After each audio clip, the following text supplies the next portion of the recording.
मोदी आणि शहांचं सरकार तर गेलं पाहिजे, पण त्याच्यासाठी काय करायचं हे आपल्याला मार्ग सापडत नव्हता. आमच्या सगळ्या सहकार्यांनी आम्ही त्यावर विचार केला आणि आमच्या असं लक्षात आलं की राजकीय व्यवस्था त्यांच्या परीने लढेल, पण आता नागरिक म्हणून जर आपण रस्त्यावर उतरलो नाही आणि यांना हाकललं नाही तर पुढच्या पिढ्या आपल्याला माफ करणार नाहीत हे आमच्या लक्षात आलं. त्या तळमळीतून आम्ही इथे आहोत. प्रचंड दडपशाही चालू आहे. सुधीर मुनगंटीवारांच्या ऑफिसमधून मला फोन येतो एका फेसबुक पोस्ट बद्दल आणि मला सांगितलं जाते की अशी पोस्ट तुम्ही कशी करता. मी म्हणालो आता काय उद्या मंत्र्यांना विचारून पोस्ट लिहू का फेसबुकवरच्या? नाही, ही राजकीय वाटते. मी म्हणालो हो, मी राजकीय कार्यकर्ताच आहे. मीच नाही मित्र हो, या सभागृहात बसलेला प्रत्येक जण 1924च्या निवडणुकीपर्यंत राजकीय कार्यकर्ताच. आता कोणी डॉक्टर नाही, कोणी प्राध्यापक नाही, कोणी वकील नाही, कोणी काही नाही. आता सगळे आपण पॉलिटिकल ऍक्टिव्हिस्ट म्हणजे राजकीय कार्यकर्ते आहोत. आसिमनी सांगितलं तसं एक स्पष्ट राजकीय भूमिका घेऊन आम्ही कोणताही सामाजिक बुरखा पांघरलेला नाही, काही बुरखा आवरण नाही. सामाजिक कार्यकर्ते वगैरे ती आवरण आम्ही फेकून दिली आणि एक स्वच्छ राजकीय भूमिका आहे की 2024 साली मोदी आणि शहा निवडून आले नाही पाहिजे, ही ती भूमिका. 25 सभांच्या अनुभवानंतर महाराष्ट्रातल्या तमाम गावांमध्ये आम्ही गेलो, बीड सारख्या ठिकाणी पण गेलो, औरंगाबाद, जालना, विदर्भ, मराठवाडा, 25 ठिकाणच्या अनुभवानंतर हे मी आत्ता सांगतो, पत्रकार मित्रांनी नोंद करून ठेवावी. ज्यांना हा स्क्रीनशॉट सेव्ह करायचा असेल त्यांनी तो स्क्रीनशॉट सेव्ह करून ठेवावा. यांच्या विरुद्ध एवढा मोठा अंडर करंट की 2024 साली मोदी शहा निवडून येणार नाही. आज कोणाला तरी हा वेडेपणा वाटण्याची शक्यता आहे, पण आम्ही त्या लोकांमध्ये गेल्यानंतर आम्हाला दिसलं आणीबाणी संपली. तेव्हा तर मी काही 6-7 वर्षाचा होतो, मला काही आणीबाणीची माहिती नाही. पण माझे वडील असं सांगत होते आणि आधीची पिढी असं सांगत होती की आणीबाणीच्या नंतर उमेदवार मिळत नव्हते विरोधी पक्षाला, पण ज्याला ज्याला उमेदवारी तो निवडून आला. आता ही निवडणूक काँग्रेस, राष्ट्रवादी, शिवसेना विरुद्ध भारतीय जनता पक्ष अशी नाही. आता ही निवडणूक मोदी शहा विरुद्ध आम्ही भारतीय लोक अशी ही लढाई. आणि म्हणून आम्ही भारतीय लोक आम्ही मोदी आणि शहांचा पराभव करून दाखवू. एरवी त्यांचा पराभव करण्याचं आम्हाला काही कारण नव्हतं, पण ते आमच्या लोकशाहीला, आमच्या घटनेलाच नख लावायला निघाले, म्हणून आम्ही तो पराभव करून दाखवू. दुसऱ्या बाजूने लोक म्हणून, आम्ही भारतीय लोक म्हणून आपल्याला राजकारणात हस्तक्षेप करण्याची वेळ आलेली आहे. आपल्याला विरोधी पक्षांचं ऐक्य होईल हे पाहण्याची जबाबदारी आपली आहे. त्याचं कारण असं मजेशीर आहे की एक पक्ष जो 32% मत घेतो तो सत्तेत आहे आणि 68% मतं असलेली मंडळी विरोधी पक्षात आहेत, कारण 68% मतं 38 पक्षांमध्ये विभागली गेलीत.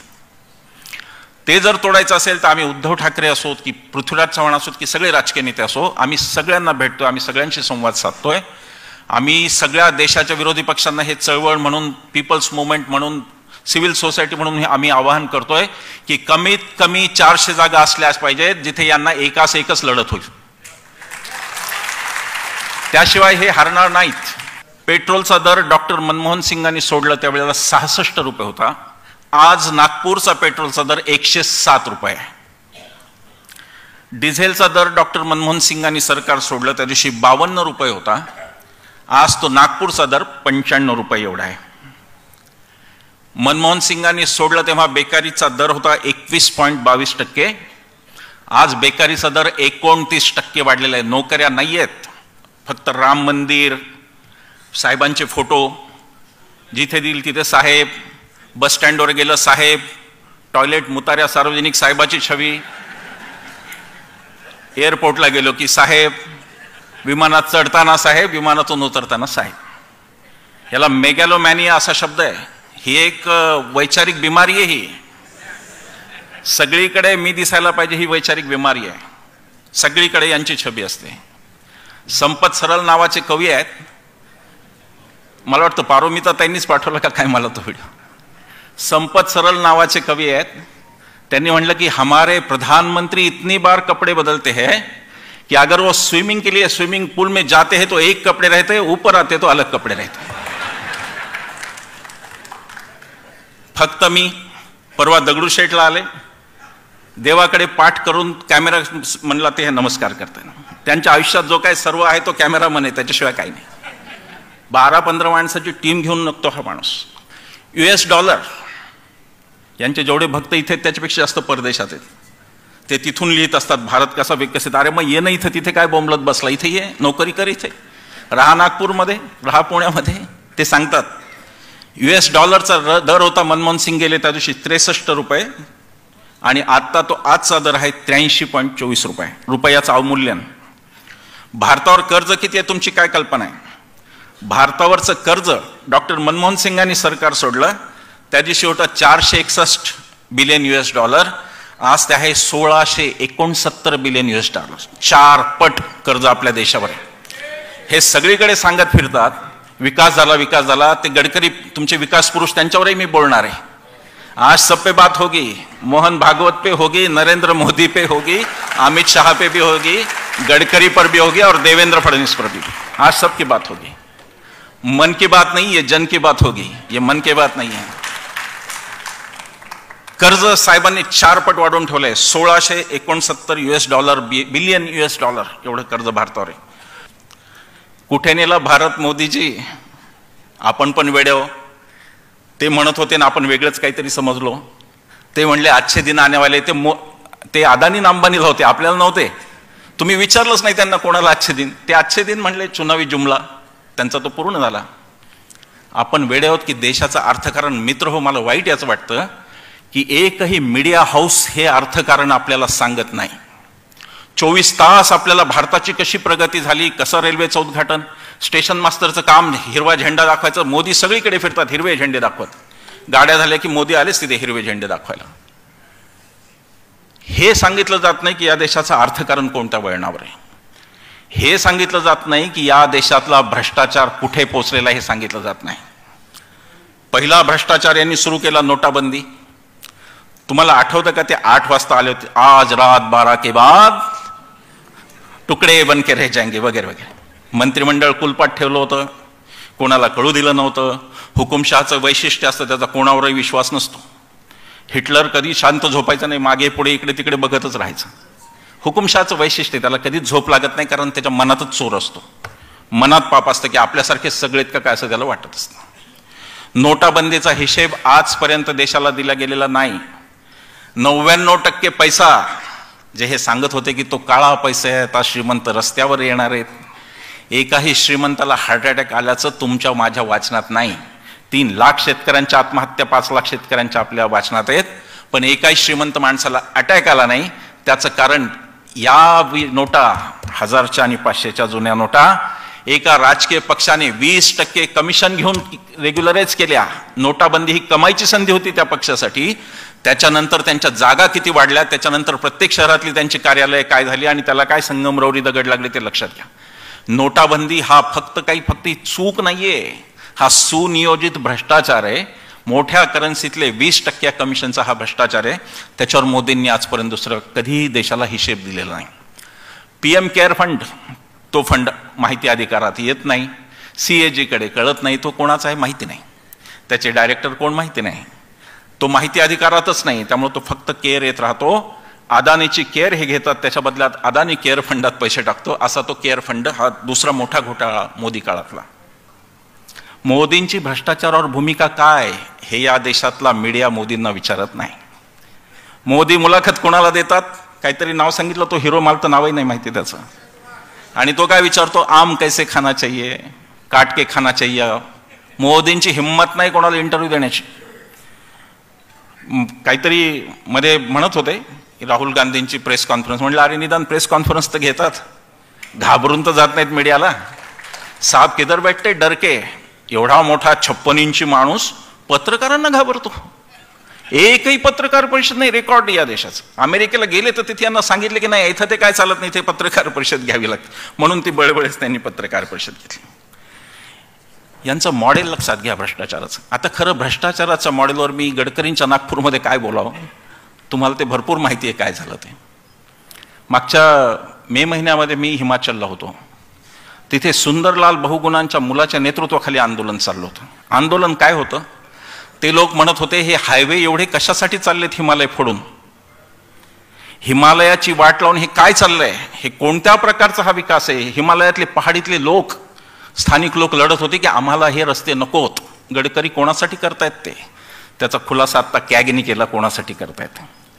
गडकरीकृत विकासाची दुष्फळं या देशाला दिसायला सुरुवात झालेली आहे. यावर्षी उत्तरांचलमध्ये, उत्तराखंडमध्ये यावर्षी भयानक स्थिती होती. बिल्डिंगच्या बिल्डिंग वाहून गेल्या. आपण ते हॉरिबल व्हिडिओ पाहिले असतील सगळ्यांनी व्हॉट्सअपमधून, आपल्याला ते आले असतील. या सगळ्या विनाशाला फक्त आणि फक्त नितीन गडकरींची विकासखोरी जिम्मेदार आहे. सिमेंट कॉन्क्रीटचा विकास, याच्या पुढे गडकरींची विकास नीती काही नाही. आणि त्या विकास नीतीमुळे ही बर्बादी चाललेली आहे. उत्तरांचल असो की हिमालय असो, सगळ्या हिमालयाला नितीन गडकरींनी धोक्यात टाकलेलं आहे त्यांच्या परियोजनांमुळं. त्याच्यावर कधी काही या देशात चर्चा होत नाही. मी या नागपुरातून देवेंद्र फडणवीसांना आव्हान देतो की त्यांनी मुख्यमंत्री म्हणून 5 वर्षात कोणत्या भ्रष्टाचारावर भूमिका घेतली हे एकदा लोकांना सांगावं. कोणत्या भ्रष्टाला शिक्षा झाली ते सांगावं. घोषणाच अशी आहे, न खाऊंगा न खाने दूंगा, जो भी खाएगा उसमें बीजेपी में लेके आऊंगा. घोषणा अशी आहे की जो पण खाईल तो बीजेपीच्या स्टेजवर. मला तर वाटलं होतं नवाब मलिक 1-2 दिवसात जाणार आहेत का काय, देवेंद्र फडणवीस बाहेरच बसलेत का काय दबवता. देवेंद्र फडणवीसांची इतकी वाईट अवस्था आहे की उद्या दाऊद इब्राहिम जर म्हणला मला बीजेपीत यायचं तर ते त्याचं स्वागत करतील. आणि भारतीय जनता पक्षाचा जो आमच्यावर सोडलेला सगळा तो ट्रोल गँग असते, ती दाऊद इब्राहिम किती चांगला माणूस आहे हे तुम्हाला व्हॉट्सअपमधून सांगत राहील. इतक्या वाईट अवस्थेला हा जगात सगळ्यात मोठा म्हणणारा पक्ष आला की या पक्षाला स्वबळावर सत्ता स्थापन करणे. सुरुवात काय झाली होती, काँग्रेस मुक्त भारत. पंडित नेहरूंकडे 5वी बहुमत होतं, इंदिरा गांधींकडे होतं, राजीव गांधींच्या वेळेला त्याहून जास्त होतं. मुत्तेमवार साहेब त्यावेळेला संसदेत होते. 405 जागांचं बहुमत, 414 जागांचं बहुमत राजीव गांधीकडे होतं. पण ती मंडळी माजली नाही आणि त्यांनी जनसंघ मुक्त भारत, समाजवाद मुक्त भारत, कम्युनिस्ट मुक्त भारत या घोषणा दिल्या नाही. ही जी मस्ती यांना आली आहे, यांना असं वाटतं की आमचा पक्ष मोठा झाला म्हणजे देश आमच्या ताब्यात आला. तीच मस्ती आपल्याला उतरवायची आणि यांना हे सांगायचं आहे की या देशाचे मालक मोदी शहा नाहीत, आम्ही भारतीय लोक, आम्ही या देशाचे मालक आहोत. तुम्हाला 5 वर्ष भाड्याने दिलंय घर, नीट वापरा, आणि नाही तर मालक म्हणून आम्ही तुम्हाला घरातून काढून टाकू. उद्या माझ्या घरी ईडी आली, मला काही वाटणार नाही. उद्या इन्कम टॅक्स आली, काही नाही. सीबीआयला काही नाही. जे व्हायचं ते होईल, पण माझ्या बापाने मिळवलेलं स्वातंत्र्य यांच्यासारख्या लोकांमुळे मी जाऊ देणार नाही. ही निर्भय बनवण्याची भूमिका. आम्हाला कोणालाही सत्ता नको, आम्ही त्या सत्तेच्या राजकारणात नाही. पण या देशाच्या स्वातंत्र्यासाठी आमच्या वाडवडिलांनी रक्त जे सांडलं त्याची आम्ही यांच्याकडून अवहेलना होऊ देणार नाही. आम्ही त्यांच्याकडून राष्ट्रवाद शिकणार नाही. ज्यांनी राष्ट्रपित्याला गोळी घातली, ज्यांनी राष्ट्रगीताचा अपमान केला आणि ज्यांनी राष्ट्रध्वज पण नाकारला, त्यांच्याकडून राष्ट्रवाद शिकण्याची आमची इच्छा नाही. एक विकृत राजकारण मित्र हो या देशाचं सुरू झालं. मगाशी सांगितलं की संसदेच्या पायरीवर त्यांनी डोकं वगैरे ठेवलं होतं, नंतर संसदेच्या डोक्यावर पाय ठेवला. मला एक खासदार सांगत होते 2 महिन्याखाली, मी म्हणलं अहो ही एवढी विधेयक येतात, बिलं येतात, हे काय? ते म्हणले अहो तुम्हाला वाटतं का ते आम्हाला दाखव? अहो त्यांच्या पक्षाच्या लोक खासदारांना पण हे बिलं दाखवत नाहीत तर आम्हाला काय दाखवणार? अतिशय वाईट अवस्थेत संसद. पंतप्रधान संसदेत येत नाहीत. देशाचा विरोधी पक्षनेता जेव्हा 20,000 कोटी अदानीची काढतो यांना राग येतो. यांच्यावर बोलला तर नाही आला. किती प्रिय मित्र असावा, मित्र म्हणजे किती प्रिय असावा. 20,000 कोटीचा मुद्दा राहुल गांधींनी काढला, त्या क्षणी यांचा आग बबुला हो गई. आणि त्याच्यानंतर एक जुनी केस उकरून काढली. झोपलेला पिटिशनर जागा केला 3 वर्षांनी. सुरत कोर्टात गेले. सुरत कोर्टाने 2 वर्ष सजा सुनावली. खरं म्हणजे या प्रकारच्या केसमध्ये 6 महिन्याच्या वर कोणाला शिक्षा होत नाही. खरं तर 1-2 महिन्याची होती, जास्त होत नाही. पण 2 वर्ष का? त्याचं कारण लोकांना दुसऱ्या दिवशी कळलं की ओम बिर्ला एकदम सक्रिय झाले आणि सचिवालयाने राहुल गांधीची खासदारकी काढून घेतली. गुजरातच्या न्यायालयाने खालचा काय निर्णय देता, गुजरातचं सर्व ते न्यायालय शेवटी, त्या न्यायालयाने काही न पाहता निकाल दिला. सुप्रीम कोर्टने परत राहुल गांधींना संसदेत पाठवलं आणि हे सांगून की कारण सुद्धा दिले नाही, हे काय जजमेंट आहे का? आणि आता त्या गुजरातच्या न्यायाधीशाची बदली पण केली सुप्रीम कोर्टने. सुप्रीम कोर्टचे आभार मानावे तेवढे आहेत की एवढ्या दडपशाहीत ते काम करतायत. हा पक्ष सत्ता लालसेनी इतका ग्रस्त झाला की काँग्रेस मुक्त भारत नंतर यांच्या घोषणा काय, तर जिथे काही हो, निवडून कोणी हो, सरकार आमचं.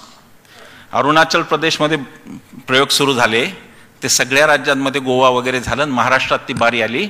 यशवंतराव चव्हाणांचा सुसंस्कृत महाराष्ट्र कधी नाही तो 50 खोकेवाला महाराष्ट्र म्हणून ओळखला जायला लागला. मी पुन्हा म्हणतोय, देवेंद्र फडणवीसांनी या राज्याच्या राजकारणाचं जेवढं अवमूल्यन केलं तेवढं कोणीही केलं नाही. माणसं सुरतला काय गेली, सुरतहून तिकडे गुवाहाटीला काय गेली, ते झाडं काय ओके काय काय काय चाललं होतं. हे सगळे दिवस देवेंद्र फडणवीसांनी महाराष्ट्राला दाखवले. जे एक सुसंस्कृत राजकारण इथं होतं, जे काही दर्जाचं राजकारण होतं, त्याला देवेंद्र फडणवीसांनी नख लावलं असं म्हणायला लागेल. जे सरकार आलं, आता असेमनी त्याच्याबद्दल बोलून झालं, मी नाही बोलत. त्या सरकारात कसं आलं आणि काय झालं आणि उद्धव ठाकरेंचं सरकार कसं गेलं सगळ्यांना माहिती आहे. आता त्यात काही परत मी बोलावं असं काही नाही. पण संपूर्ण राजकारणाचा पॅटर्न बदलून गेला हे लक्षात घ्या. मोदींनी भारताच्या राजकारणाचा पुरता विचका केला. इथून सुसंस्कृतपणा हद्दपार केला, इथून डिसेन्सी हद्दपार केली, इथून पारदर्शकता हद्दपार केली आणि लोकांच्या बद्दलची अकाउंटेबिलिटी, उत्तरदायित्व हे पण मोदींनी हद्दपार केलं. तुमच्या व्हॉट्सअप ग्रुप चेक करा नातेवाईकांचे, मणिपूरबद्दल शांतता आहे आणि अशा वेळेला शहाजोगपणे म्हणतात की आम्हाला राजकारणात नाही. अरे 2 स्त्रियांना नग्न करून समाज झुंड जर 1000ची फिरवत असेल तर तो मूर्खांनो तो राजकारणाचा भाग नसतो, तो मानवतेचा भाग असतो. त्याच्यावर तरी बोला, त्याच्यावर तरी 2 शब्द बोला की हे घडलं, हे चांगलं नाही, एवढं तरी बोला. अभिव्यक्ती मारली जाते आहे. संजीव भट्ट काय कारणाने जेलमध्ये आहेत माहीत नाही, अजूनही जेलमध्ये आहेत. नवीन पोंक्षे आणि भिडे काढले जातात. तो परवा तो भिडे म्हणाला की म्हणे गांधीजींचे वडील मुसलमान होते, आम्हाला काय प्रॉब्लेम नाही. गांधीजींचे वडील कोणतेही असले तरी आमच्यासाठी ते गांधीजीच होते, आम्हाला काही प्रॉब्लेम नाही. पण ही जी नीच मानसिकता आहे, जिने आधी पंडित नेहरूंना छळलं, पंडित नेहरूंचा वंश मुसलमान कसा वगैरे, त्याची आता ही हिंमत होते की हा माणूस गांधींवर बोलतो. पण महाराष्ट्राच्या पोलिसला ती हिंमत नाही. IPS दर्जाचे DCP त्यांनी आमचा अर्ज घेतला आणि ते म्हणले की मला जरा याचा अभ्यास करावा लागेल. म्हणलं ते अभ्यासाची संस्कृती फडणवीसांची ठेवा तुमच्याकडे, कारवाई काय करता ते सांगा. अभ्यास करतो म्हणजे मी फडणवीसांना विचारतो गुन्हा दाखल करायचा की नाही, मग फडणवीस भागवतांना विचारतील गुन्हा दाखल करायचा की नाही. कोण राज्य करतं या देशावर हे विचारण्याची वेळ आली की IPS पोलीस जे निष्ठेची शपथ घेतात, जे आपल्या पगारावर चालतात, ते काय करतात हे विचारायची वेळ आलेली आहे. यंत्रणांचा मुक्त गैरवापर चालू आहे. मी आलो ईडीच्या ध्रुवपदावर. ईडीचं मी काय नागपूरमध्ये उदाहरण देणार. इथे आपल्याला अनिल देशमुखांची केस सगळ्यांना माहिती आहे. 100 कोटी रुपयांचा चार्ज लावला होता आणि आता हायकोर्टमध्ये सांगितलं की 1.71 कोटीचा, तेही त्यांच्या नावावरचा घोटाळा नाहीये. ईडीला सगळ्यात जास्त जर आज कोणाला जाब विचारायची वेळ असेल तर ती ईडीवर विचारायची वेळ आहे. आम्ही 9 तारखेला ईडीच्या मोर्चाची परवानगी मागितली होती. 9 ऑगस्टला क्रांतीदिनी आम्ही असं म्हणलं की आम्ही हुतात्मा चौकातून निघणार आणि आम्ही ईडीवरच मोर्चा काढणार त्यांच्या कार्यालयावर.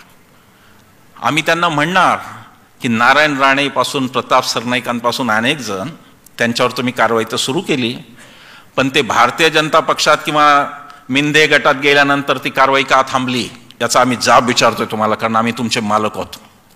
तुमचे पगार मोदी आणि शहाच्या खासगी स्टेटतून होत नाहीत, ते आमच्या करातून होतात आणि म्हणून ईडी सुद्धा आमचे नोकर आहे. अनिल देशमुखांची केस विस्मयकारक आहे. मी सगळी कागदपत्र आहेत माझ्याकडे, ते हायकोर्टचे ऑर्डर पण आहे. तुम्ही चार्ज काय लावला की कोणीतरी म्हणलं नंबर 1 म्हणून, आणि तुम्ही मतलब अर्थ काढता की नंबर 1 म्हणजे गृहमंत्री. स्वतः हायकोर्ट म्हणताय की नंबर 1चा अर्थ अपॅरंटली पोलीस कमिशनर म्हणजे हे परमवीर सिंग असण्याची शक्यता आहे. परमवीर सिंगवर काय कारवाई केली फडणवीसांनी? परमवीर सिंगाला बक्षीस मिळालं. परमवीर सिंगांवर फडणवीसांनी काय कारवाई केली त्यांनी जरा नैतिकता स्वतःची तपासून सांगावं. परमवीर सिंगला नंबर 1 जर म्हणत असेल सचिन वाझे, तर परमवीर सिंगांवर तुम्ही काय कारवाई केली आणि 1 वर्ष अनिल देशमुखांना जेलमध्ये का ठेवलं? यांना लोकांची आयुष्य म्हणजे इतकी मातीमोल वाटतात का की उचललं आणि 1 वर्ष जेलमध्ये टाकलं? ही हुकुमशाही आहे. वर तोंड घेऊन यांचे भक्त विचारतात की देशात कुठे हुकुमशाही, तुम्ही बोलताय ना? अरे आम्ही तर बोलतच राहू, पण एखाद्या माणसाला काहीच्या काही शिक्षा देऊन 1 वर्ष जेलमध्ये टाकणं हे ईडीची मस्ती आहे. ही त्यांची नाही, ही ईडीची मस्ती आहे. आणि ईडीची मस्ती सुद्धा नागरिक म्हणून आपल्याला उतरावी लागेल. महाराष्ट्रातले असे 22 नेते, यादी काढली होती अंजली दमानेंनी, 22 नेते असे ज्यांच्यावर ईडीनी कारवाई थांबवली ईडी ही प्रायव्हेट प्रॉपर्टी झालेली आहे, भारतीय जनता पक्षाची खाजगी जायदाद झाल्यासारखी ईडी वागते, ती सीबीआय वागते. त्याच्याविरुद्ध आपल्याला लोक म्हणून लढावं लागेल. ईडीचं आणि सीबीआयचं काम एकच आहे, दुसऱ्या पक्षातले सगळे भ्रष्ट त्यांच्यावर कारवाई सुरू करायची आणि त्यांना भारतीय जनता पक्षात पाठवायचं. ईडी ही भारतीय जनता पक्षाचा गेटवे नवा. संस्था यांनी इतक्या बिघडवून टाकल्या, निवडणूक आयोगाबद्दल पण मी बोललो, संस्था यांनी इतक्या बिघडवून टाकल्या की सर्वोच्च न्यायालयावर सुद्धा हे दबाव टाकायला लागले. रंजन गोगोई राम मंदिराचा निर्णय देतात आणि दुसऱ्या महिन्यात भारतीय जनता पक्षाचे राज्यसभेचे खासदार होतात. याचा अर्थ यांनी सुप्रीम कोर्ट पर्यंत यांची काळी छाया पडलेली आहे. यांची काळी सावली आता सुप्रीम कोर्ट पर्यंत पडलेली आहे, जिथे लोकांना शेवटची आशा असते तिथपर्यंत. आणि फार अभिमानाने म्हणतात की म्हणे मोदी वॉशिंग मशीन आहे, त्याच्यात म्हणे कोणी टाकला की तो शुद्ध होतो. आणि हे सगळं दाबण्यासाठी दुसऱ्या बाजूला एक भंपक राष्ट्रवाद आपल्याला शिकवला जातो. परवा मोहीम झाली हर घर तिरंगा. एक त्यांच्या जगातल्या मोठ्या पक्षाचा कोणी कार्यकर्ता येतो का, मी वाट पाहत होतो की माझा झेंडा द्यायला येतो का. त्याला सांगितलं असतं, अरे तुझ्या आजोबांना, भागवत आजोबांना 4-5 वर्षापूर्वी कळलं हा झेंडा आहे, माझ्या वडिलांना फार पूर्वीपासून कळलं, ते खादी ग्रामोद्योगातून येतानाच झेक झेंडा आहे. संघाला आत्ता कळलं की तिरंगा आपला झेंडा आहे. 2-3-4 वर्ष झाली काहीतरी, त्यासाठी लोकांनी सत्याग्रह केलेले आहेत. राष्ट्रीय स्वयंसेवक संघाने याचं उत्तर दिलं पाहिजे की तिरंगा भारताचा झेंडा आहे त्यांना किती साली कळलं आणि कधीपासून त्यांनी तो फडकावला. राष्ट्रीय स्वयंसेवक संघाने एकदा, मी तर म्हणेन मी शाखेत जायला तयार आहे, मी उद्यापासून शाखेत जायला तयार आहे. राष्ट्रीय स्वयंसेवक संघाने फक्त मला मनुस्मृती दहन करून दाखवावं. राष्ट्रीय स्वयंसेवक संघ मनुस्मृती जाळणार आहे का? खरं यांचं दुःख वेगळं आहे आणि ते फार जुनं आहे. हे आजचं दुखणं नाही आहे, ते जुनं दुखणं आहे. खरं यांचं दुखणं असं आहे की जेव्हा सत्तेच्या वाटाघाटी फाळणीच्या होत होत्या, तर फाळणीच्या वेळेला हिंदूंचा पक्ष काँग्रेस होता आणि यांना कोणी जुमानत नव्हतं. मी काही थोडीफार आकडेवारी आता सांगणार आहे, थोडीशी ती पण ऐकून घ्या. सावरकरांची हिंदू महासभा निवडणूक, आता सुरेश द्वादशीवार सर प्रत्यक्ष इथे काय, आता मी त्यांच्यासमोर बोलावं, पण आकडेवारी सांगतो. 1951ला पहिली निवड झाली, 52ला सावरकरांच्या पक्षाने 489 जागा देशभर लढवल्या लोकसभेच्या, त्यांच्या वाट्याला 4 जागा आल्या. त्यानंतर 57ची निवडणूक आली, 494 उमेदवार उभे केले, त्याच्यापैकी 2 निवडून आले. 1962ला 494 उभे केले, 1 निवडून आला. हे सावरकरांच्या हयातीतलं गणित आहे. सावरकर इथपर्यंत जिवंत आहेत. 67ला यांच्या पक्षाने सावरकर गेले होते, 520 जागा लढवल्या, त्यापैकी 1 जागा निवडून आली. आणि 1971, 1977, 1980 आणि 1984 सावरकरांच्या हिंदू महासभेला 0 जागा मिळाल्या. देशाच्या राजकारणात हे कुठेही नव्हते. आज सावरकरांचं नाव गांधी आणि नेहरूंबरोबर घेतलं जातं. गांधी, नेहरू, सावरकर कोणत्याच महापुरुषाचा. अरे सावरकरांना आम्ही महापुरुष मानतच नाही. मी चला बोला पुढे. कशासाठी महापुरुष मानू? किती प्रेझेन्स होता सगळ्या देशभर. बाहेर आईन्स्टाईन म्हणत होता की महात्मा गांधी हा माणूस होऊन गेला आहे, पुढच्या पिढ्यांना खरं वाटणार नाही. सावरकरांबद्दल एक विधान दाखवा बाहेरच्या कोणी माणसांनी केलेलं. सावरकरांचा महाराष्ट्रातले 3-4 जिल्हे सोडले तर प्रभाव दाखवा बाहेरचा, सावरकरांचा काय होता.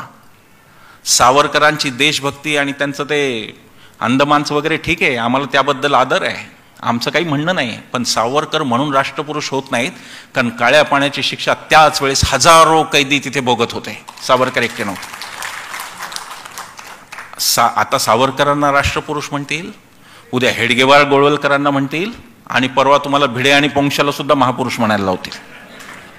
सावध राहा, सावध राहण्याची वेळ आहे. तर काँग्रेस हा पक्ष हिंदूंचा आणि हिंदूंचा नेता महात्मा गांधी, हे यांचं खरं दुःख आहे.